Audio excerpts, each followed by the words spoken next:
this is Riding with Ree. Welcome back to my channel, or welcome if you are new here. I am sharing my experience of having bought my first horse as an adult in Surrey. And today I'm going to be taking you through my grooming box. You know, I bought Woody back in March and it feels like this is a really good moment to just do a reset about the things that I bought as a first time horse owner that I am like, oh, I really didn't need this and this, and the things that I bought that I was like, yes, this is great. At the end, I'm also going to take you through some of the things I bought over summer, things that I would buy again that you might be able to potentially find in winter sales that may be useful to you. Before we dive straight in, I do want to caveat this by saying some of the items here are gifted items that were gifted as part of previous collaborations with brands. I would always make it clear when it's a gifted item, and you should know that this video is not associated with any brand, so I'm just sharing my opinion as I always do. I also do want to shout out Think Goose, who gifted me this t-shirt with no obligation to share it anywhere, but they are a female founded business in Cheltenham where I grew up, and they do bespoke t-shirts like this. So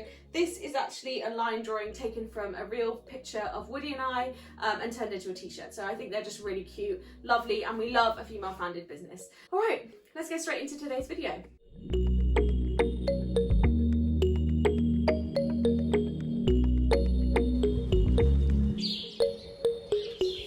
I'm going to start with this little basket of my daily grooming items. So these are the items that I use every day to groom Woody. You will know if you've watched my videos that I'm a really big fan of grooming, and I have quite a extensive grooming process. I did have these in my Tack box or my grooming box initially, but it's quite hard to get to every day and pull them all out. I then had them in a bucket, which just takes up a lot of space and ends up getting filled up with other things. So I Marie Kondo'd my grooming box and ended up putting them in this little basket. This dandy brush, I just picked it up at a local tack shop. There's nothing special about it. It's from a brand called Stablemates. I personally pick dandy brushes that have quite hard bristles, not crazy, but quite hard, because I want quite a difference between my dandy brush and my body brush. I always go for softer body brushes so I can use them on the face. My plastic curry comb, again, not a special one. It was really cheap at a tack shop. What I love about these is, firstly, they all need a clean, so I'm sorry, they are due a clean, is that they start straight, and then as they mold to the shape of your hands, they sort of have this curve about them, which is really cool. Again, my rubber curry comb, not special, really cheap at a tack shop. You get these in two sizes. They can be small or large. I prefer the small ones because I tend to just hold them like this, and I think you have better grip when you're doing circles and things on the horse with a small one. Again, it really needs a wash, I'm sorry. He gets very greasy. That's my rubber curry comb. And then my body brush. This was a gifted item as part of a Neddy & Co equestrian box. This is the Haas Diamond Gloss body brush. And I have to say, I've always been skeptical of Haas brushes because they're very expensive for brushes. They're like $12.99-ish each. And I was like, I'd never spend that on a body brush. However, this has since become one of my favourite brushes. It's super soft, and when I use it in conjunction with my other brushes, it does give a really nice high shine gloss finish, particularly on Woody's browner patches where he's like more bay. It looks beautiful.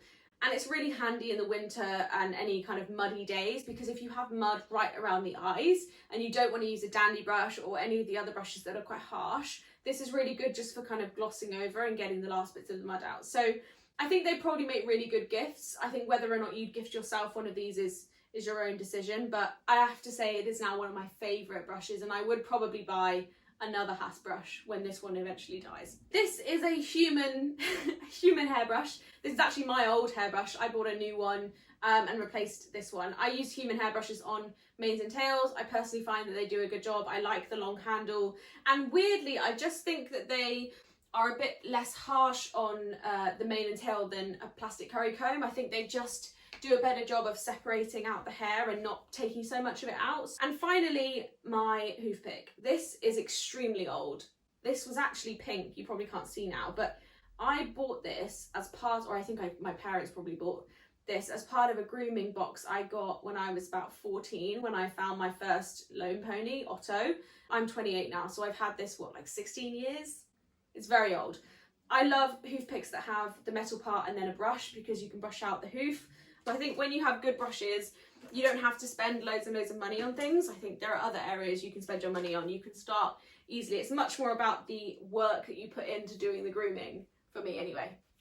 Let's dive into the box. And I am going to try and approach this logically in terms of what I show you. So This top tray is reserved for like bits and bobs. I tend to have a lot of my competition day stuff in here, so I have a spare stock, I have my spare plaiting bands. The rest of my plaiting bands live in this glass jar. I just find it a bit easier. I obviously have I have brown and white plaiting bands because Woody has a split mane. You can see all the white ones on the top there. Keeps them clean, less chance of them falling out and getting covered in dirt and hay and everything else. I have a pair of scissors, just always handy to have at the yard. I have a couple of name tags that go on bridles. These go with the saddle tag that I have when I go hacking. I have a spare hair tie because, you know, hair at the yard, if you haven't got one, it's annoying. And I also have the cork. This is from the Prosecco that I bought the day that Woody came home. So I keep that in my tack box just because I'm sentimental. Let's move on to washing stuff. So this is where I can bring up one of my empties. This is the Gold Label Lightener for Greys shampoo. I love this stuff, and truthfully I stumbled on it kind of by accident. I was looking in my local tack shop and it was £5, so it wasn't the very cheapest, but it wasn't very expensive, and I was like, this will do, and it's fantastic. I love this stuff. I would 100% buy it again. This might even be the second bottle that I've bought. It does a great job, especially if you have white patches. I do find that it really helps get them off. Now, because I love Gold Label, I went on and bought the Gold Label medicated shampoo. This is nearly at the bottom. I bought this because Woody has quite sensitive skin and I thought perhaps he might prefer a medicated shampoo. I would not buy this again, personally. It's not because it was a bad shampoo, it was fine. I hate the smell so much. And because he hasn't had a bad reaction to normal shampoo and conditioner, I was like, I just don't need to put myself through the stress of having medicated shampoo because it smells disgusting and I hate it. Sorry, Gold Label, I do love them, but just not this stuff. Car and Day and Martin conditioning shampoo. This was a gift as part of an Eddie & Co equestrian box. I've only used it once because I had my others that I was filling up and using more, but it did a great job. I did it on Woody's legs last weekend for a competition. I did a great job, it smells great. I always think Car and Day and Martin are a pretty good brand for most products if you aren't sure where to go. They're pretty good, but they're also not the cheapest. So yeah, I've been pleased with it. Oh, okay. Cowboy Magic Green Spot Remover. This is almost full. I was so disappointed with this product. I bought this. It's supposed to be like a waterless thing, so you don't need to wash a horse. You spray this on, use a little bit of water, and then it kind of supposed to get the green stain removers off. I didn't think it was that good. I was really disappointed, and it was the first Cowboy Magic product that I tried, so the fact that it didn't really work really disappointed me. However, I don't want to write the brand off because a few days ago I was at the yard and I was saying to another livery how I find it really difficult to manage Woody's tail. It gets covered in mud, it's so thick, it's so hard to keep clean and looking nice and be able to brush through it. I've always talked about the High Shine Magic Finish Detangler, which was gifted as part of an Eddie & Co equestrian box, but this is what I use to detangle Woody's tail. The problem with this is that it doesn't keep it detangled. So it's great for separating out knots when you have them, but it doesn't do anything to keep them unknotted. And this other livery let me try some of her Cowboy Magic. It was this translucent gel. I'll find the real name and put it up for you. And it's got silicone in it, and you put it on your hands and you rub it over your hands, and then you rub your hands through their tail. And what it does is not only make it easier for you to brush through their tail there and then, but it stops mud from sticking to it afterwards because it's got this silicone on it. So I put it on Woody's tail last night, brushed through it, and it did make it easier. It was great. He went out all night, came back in, and I have to say it was much better than normal. So shout out to the Cowboy Magic. I think when this runs out, I will probably use the Cowboy Magic silicone gel rather than this on his tail. She did warn me against ever putting it in his mane, however, because apparently it makes it very hard to plait because it's so slick and sticky. Speaking of NAF plaiting gel, when I bought this, I was like, this is one of those indulgent purchases that I'm going to use once and I'm going to regret, because it was £11, so you know it's not very cheap, and it is just plaiting gel. I have never not regretted a purchase more. This is one of my favourite things. It is essentially a mousse, so it comes out as like this white foam, and you put it on your hands and then you run it through the horse's mane before you plait. It's fantastic. I bought this before I even bought Woody. I can't remember exactly when, but look how little has been used. And I use this every single time I plait for a competition. It's just great. It gives you extra grip on the mane so that you can actually do the plaiting. I would 100% buy this again. I know quite a few people who use this, including like professional grooms I've seen on Instagram. It's really fantastic stuff, and although it's 11 quid, it's really decent, and I would 100% buy it again. So I had, when I got Woody, I went out and I got vet wrap. What vet wrap? I have Gamgee in my box just in case. I recently bought purple spray just in case, because Woody came in with a cut and my box was closed, and my coach was like, oh, I put purple spray on it, and I realised I didn't even have any. So I've got purple spray. It's just really good for cuts and things. I also have other stuff for cuts. I'm just trying to find it. I have pseudo cream for cuts. Pseudo cream seems to really split people, because I think it's a great barrier cream, but it doesn't help the cuts dry. So a lot of people don't love it for horses, and I think more recently it's become something that people don't use as much.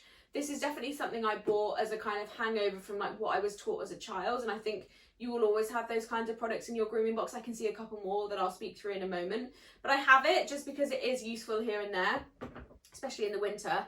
I also have Equiderma, gold label Equiderma. So this was gifted as part of the Neddy & Co equestrian mystery box, and it's essentially this pink gel, which is really good for cuts and grazes. I totally rate it. It does a great job. Again though, it doesn't help the cut to actually dry, so it can be a bit, you have to reapply it quite a lot, so you know, it swings and roundabouts. And then I also have just a lot of cotton pads and baby wipes. So I use these just for his eyes, his nose, anything I'm trying to clean up. These are really handy, especially for last minute tidy ups before competitions and what have you. Let's move on to tack cleaning. I am quite particular about the tack cleaner that I will and won't use on horses. And that is because I went on a bit of a kind of spiral on the internet a while ago, and I ended up, I think it was on a horse and hound forum, and there was this saddle maker who spoke about how if he has saddles or tack in to repair, and the person has cleaned their tack with like glycerine and like other items that add this least greasy layer, he charges extra to take that greasy layer off before he repairs the tack. So I've always been aware that like there are certain tack cleaners that make your tack look really shiny, but actually just kind of sit a layer of grease on top. So I've always gone for tack cleaners that didn't do that. So when I first, I mean, this was before I bought Woody, I bought this pair, which is Absorbine Tack Wash and Restorating Conditioner. Very good stuff. Definitely helps keep your tack clean, but the one drawback I had with it was that although it keeps your tack clean and supple, it really kind of lacks a bigger shine. You know, when your tack is done and it looks amazing and you can tell, sometimes I felt with this stuff that I didn't get that final shine. So, put these back. When Nailers got in touch about the Shire's Velocity Bridle and I did that partnership with them, they also sent me Carr and Day & Martin Belvoir Tack Wash and Tack Conditioner. This stuff is excellent. I have been tack cleaning every day. I've been keeping that promise because I wanted to keep my new tack in check, and it's really good.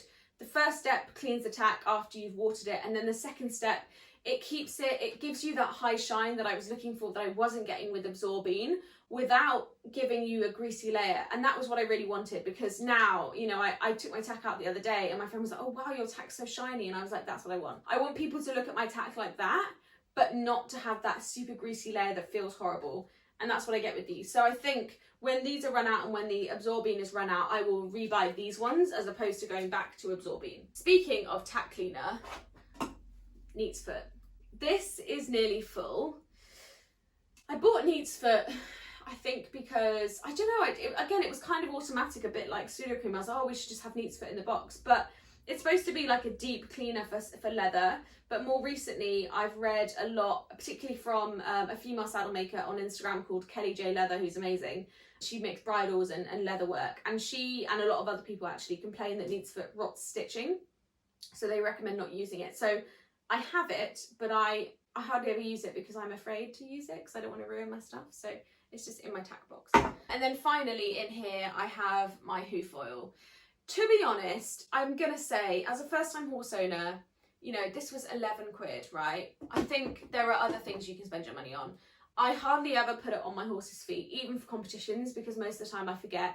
No one's ever said anything. And I know everyone's got different standards and whatever, but like, if you're strapped for cash and you need to spend your money somewhere, I would not spend it on hoof oil. I think you can always borrow hoof oil off other people. And I think it's just one of those things you can definitely go without. Let me go on to a few final bits and bobs from the summer. Lick-It. Have a Lick-It in here. It's in pieces. I would not buy this again. This was like 20 something pounds altogether for the Lick-It and the actual like lick. He destroyed it in like 5 minutes. And I think with Lick-Its, unless you have somewhere they can swing that doesn't have a wall on any side, they can pin it against the wall really quickly and break it. And once it's broken, like, you can't just leave it in their feed bowl because they're not supposed to have that much of it at any one time. So I was like, oh, I can't use this again.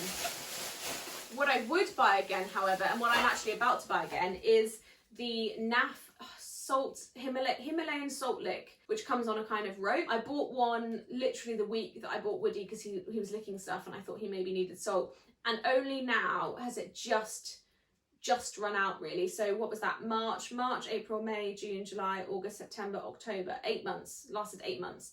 And the one I bought was about £12.99. It was great. I hung it up against the wall in the stable. He licked it whenever he wanted it. When it finally broke, because it was getting smaller, I put those smaller pieces in his feed bowl. He continued to lick away at them. It didn't even mess everywhere. And I thought it was money well spent, actually, for the price. So I would definitely buy one of those again over something like a Lick-It. Finally, I just want to talk quickly about fly spray.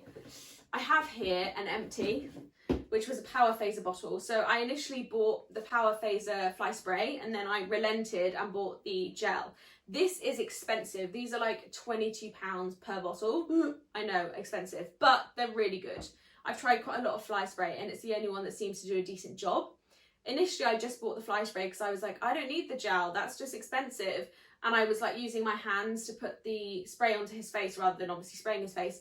It stinks. It literally stinks and my hands would smell. It wouldn't matter how many times I washed them, they would stink. So I finally relented and got the gel, which comes with this little sponge, which you can use to then put it on their face in their sensitive areas. This actually has lasted a pretty long time and it will last until next summer. So if you ever see this stuff in a sale or like bulk, I would recommend it. The other thing is fly masks and fly rugs.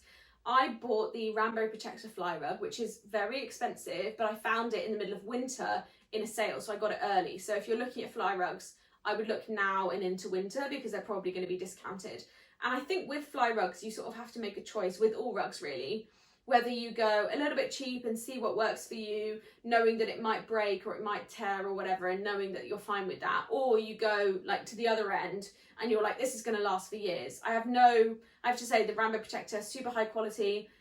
It's lasted the season brilliantly. I've now put it away ready for next season. What I would say is he was wearing it at night. And although it's designed to be able to be worn during the day and in the heat, it did feel quite thick. He never came in like super sweaty, but there were days where I was like, ooh, it's going to be too hot to put the Rainbow Protector on. So it's something to bear in mind, but it did have UV protection. The other thing I bought was a fly rug. It was a Shire's, I can't remember the exact name of it, I'll put it on here.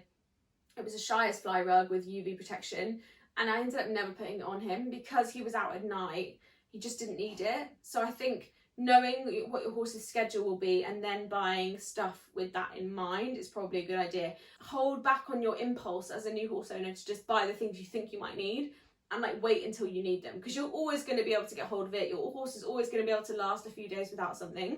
Just wait, because otherwise you end up with a tack box full of stuff that you don't need and you wish you hadn't bought and you wasted money and you're strapped for cash. Like, just be strategic with it. If you have any products that you love or products that you hate or things that you've learned as a long-time horse owner or questions that you have as a first-time horse owner, put them in the description. We have an amazing community that is built up of people that haven't bought yet, have just bought, have been with horses for years, have bought for years, have more than one horse. There's a lot of knowledge to be shared. So ask your questions, share your stories, share your experiences. I would love for this to become a real like knowledge center. So share those in the comments below. And I hope that you enjoyed today's video.